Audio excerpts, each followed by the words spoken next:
Good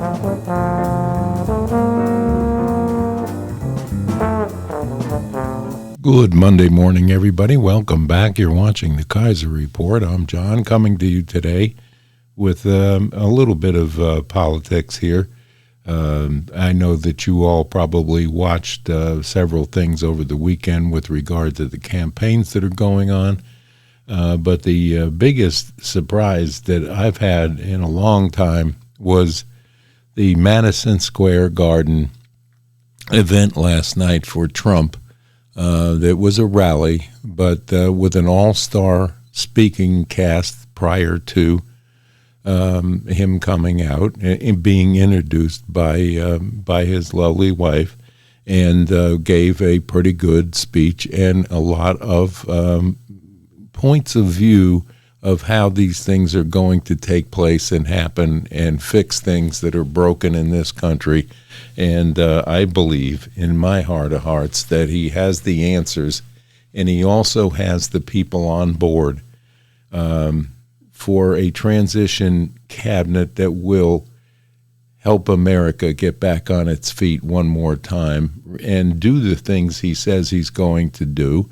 If you remember the last time he ran for president and won in 2016, every promise that he made was pretty well kept and completed prior to him leaving office and turning everything over in good stead, except for COVID, to Biden and Harris, who continued from day one to destroy everything this country stands for and was built on.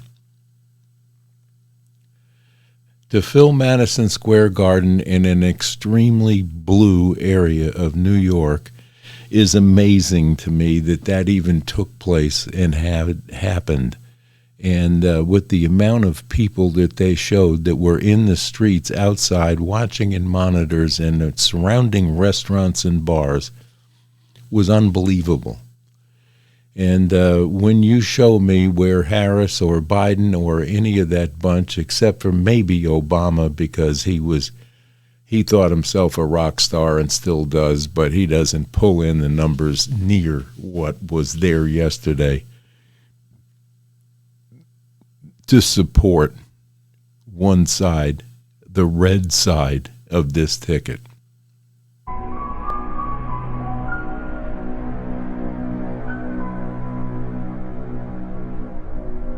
Because she don't have the experience.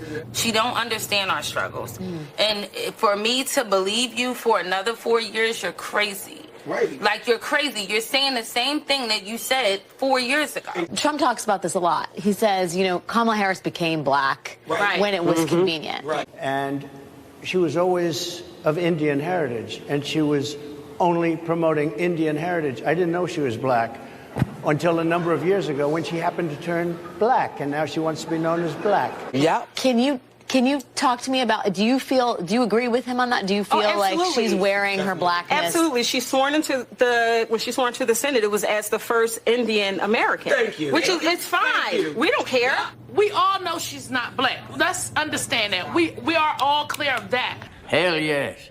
The crime is high, the violence is high, the schools are bad. We can go on and on. Where Democrats have been in charge for 40 years. We're voting for Donald Trump unequivocally.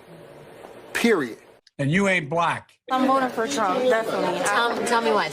He's more strong-minded in a way. He's focused on what we got to focus on. Like, he doesn't play. That's what I respect about him. He doesn't play? Yeah, he doesn't play. He always just stands for what he believes, and he doesn't go back. No matter how many people are bashing him, no matter people is criticizing him, nothing. He doesn't take BS. He's not going to hear it. He's a businessman. He's not there for the fluff talk of politics. We need someone strong. We need someone who's going to get down to business and take care of what this country needs, but also understands what the community needs. I'm not a dedicated Republican. I'm voting for the lesser two evils this time, being Mr. Donald Trump.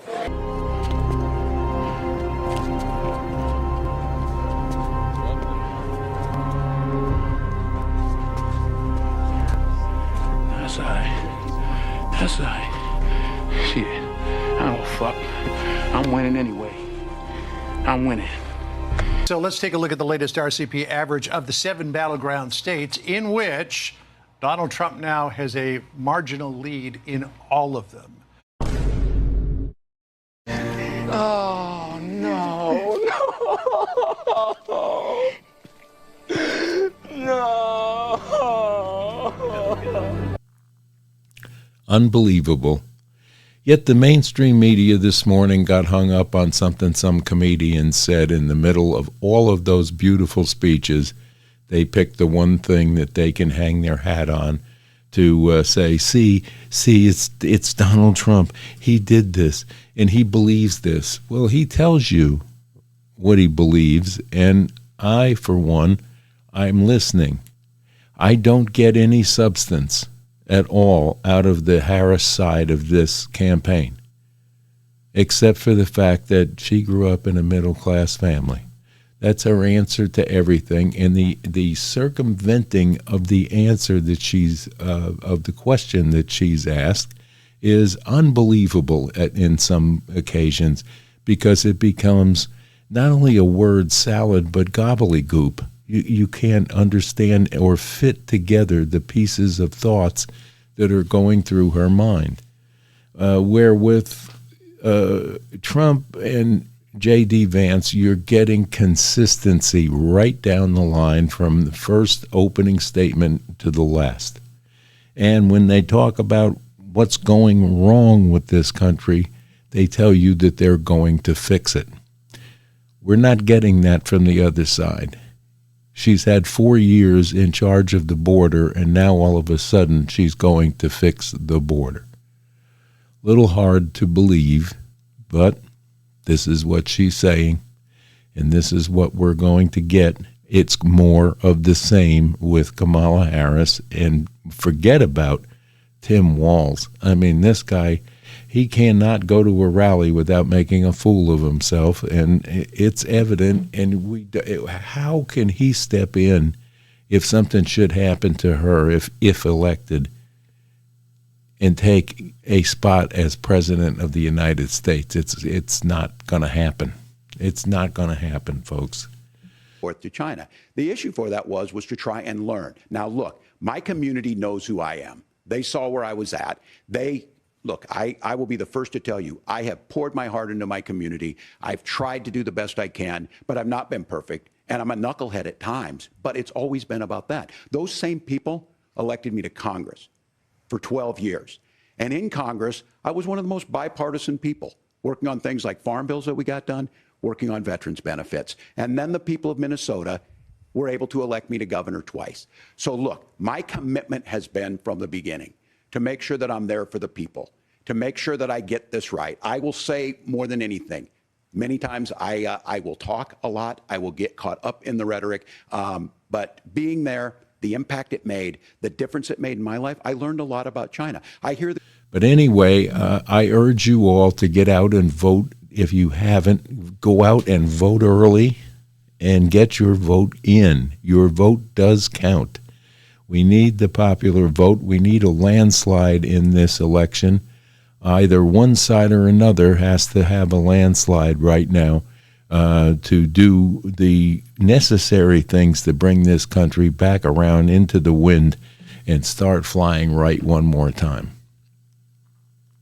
Enough politics. We're going to take a road trip today, and I'm going to have the cameras with me. I'm going to try to, by tomorrow, end up in Myrtle Beach, where we'll give you some Kaiser reports from the road, and we'll be broadcasting, I'm sure, on Wednesday morning from Myrtle Beach. We'll be there for the day and then head back this way. But we'll, as we go along, you'll get some drops from me on the Kaiser Report on a day-to-day basis while we're traveling around to see what's going on. We'll go down through North Carolina into South Carolina and take a look at some of the devastation and how the process is coming along, and stay out of people's way doing it. And we may have some interviews of people on the street while we're down there. We're 8 days away from a decision that will allowed this country to continue and go back to a time that we grew up in where wealth and prosperity and jobs were readily available, and the border was protected, which it no longer has been for the last 4 years. And the evidence of that is the 20 million plus people that have crashed through our southern border, taken jobs, and getting welfare state assistance from this government, which is a pure and simple waste of money, and it's taxpayer money that's being wasted. But if you haven't early voted and you have an opportunity in your state to get out and vote, do it today. Don't wait. Don't wait for the 5th of November for the other shoe to drop on whatever cheat that the other side may be planning, or whatever hurricane hits, or there is a myriad of things that can happen on Election Day. So if you have an opportunity to early vote, please do. Get your vote in, counted, and your voice heard in this election. This is one of the most important elections that we're ever going to see in our lifetime. And this is going to be the conclusion of today's Kaiser Report, because I need to get packed up and get camera stuff loaded in for a road trip, and we'll see what we can bring you from the road. I'm looking forward to piecing together a nice weekend coming up. Kaiser Report from the road for you, a culmination of the week's travels. So please enjoy this Monday morning, and be cognizant that you need to get your vote in. If you're thinking about not voting, please rethink that. Get out and cast your vote, whether it's now or on day of election. One or the other, get out and vote. But we prefer that you early vote, because early voting across the country right now has been at an all-time high, and we want to keep that going. And it doesn't allow people to cheat the way that they normally got away with it in 2020. And the more people that early vote, the more honest the election will be. And we're looking forward to a good election, and hopefully you'll all have voted. So with that, we're going to say bye-bye from the Kaiser Report today. Don't forget to give us a like. Subscribe to this channel, please, because we need your subscriptions to stay viable. And also, don't forget to share this with your friends and ask them to become fans of the Kaiser Report. We'd love to have them here. Next week, after election, we're going to probably hold another hat giveaway for the Kaiser Report hat. So stay tuned for that, and we'll tell you what it's going to take to get into that contest. The last time we did this, we had a winner, and I hope that she or he is enjoying their Kaiser hat, and we'll be talking to you more about that. And don't forget our sponsor, Lazy J Farms and Butcher Shop, if you're in need of some meats. And you'll see their ad here from time to time, usually on a Wednesday. That's when they take special orders to ship. But God bless you all. We'll see you from the road this week, the rest of this week, and bye-bye for now.